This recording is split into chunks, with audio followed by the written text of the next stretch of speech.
हमारे गांव में आयरलन डीजे बजाओ, घर के बगल में शादी पड़ा रहा है। आयरलन डीजे बजलन गाना चांद के पार ले जाइबा का। वो गाना सुन के हम घर से बाहर निकलनी। हमरा तो देखलन, हम इनका और देखनी। ओकरा बाद से आंख मरलन, हम आंख मरनी। ओकरा बाद से नंबर की सारा भइल। चौथ का दिन है, भाग के जलंधर में शादी रह चलेनी।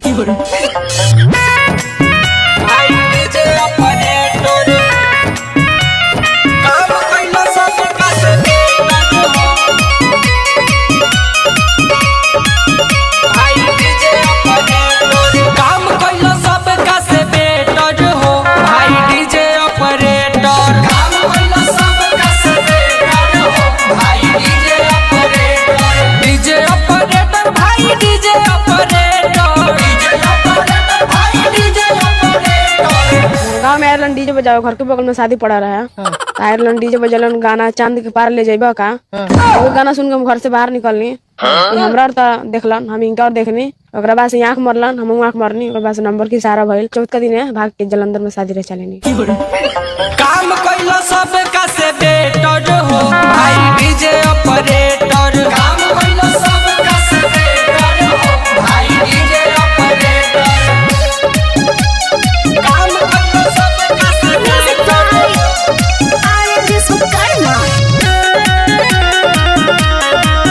भाई DJ operator. Mix by Rajnish JK. भाई डीजे ऑपरेटर।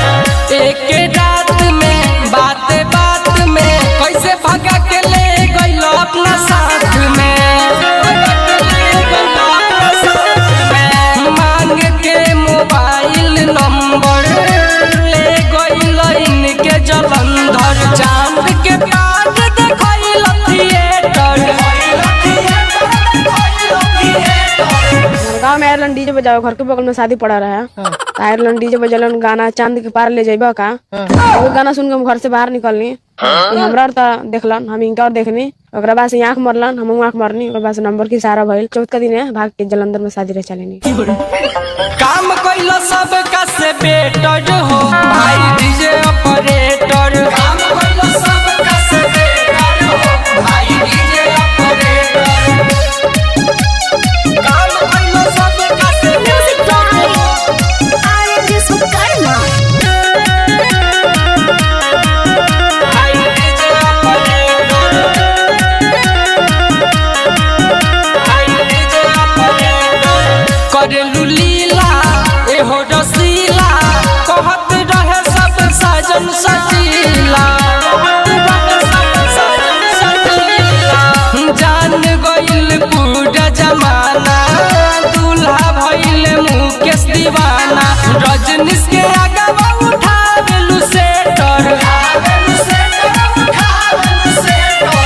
गाँव में आयरलन डीजे बजाओ, घर के बगल में शादी पड़ा रहा है।